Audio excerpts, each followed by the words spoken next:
السلام علیکم ورحمۃ اللہ وبرکاتہ۔ نماز کے لیے 5 اہم عمل۔ نمبر 1، نماز اچھے وقت پر پڑھو، رکوع سجدہ اچھی طرح کرو، جی لگا کر پڑھو۔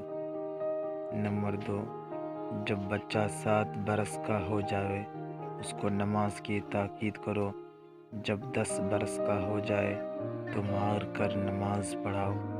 نمبر 3، ایسے کپڑے یا ایسی جگہ میں نماز پڑھنا اچھا نہیں کہ اس کی پھول پتی میں دھیان لگ جائے۔ نمبر 4، نمازی کے آگے کوئی آڑ ہونا چاہیے، اگر کچھ نہ ہو ایک لکڑی کھڑی کر لو یا کوئی اونچی چیز رکھ لو اور اس چیز کو دائیں یا بائیں ابرو کے مقابل رکھو۔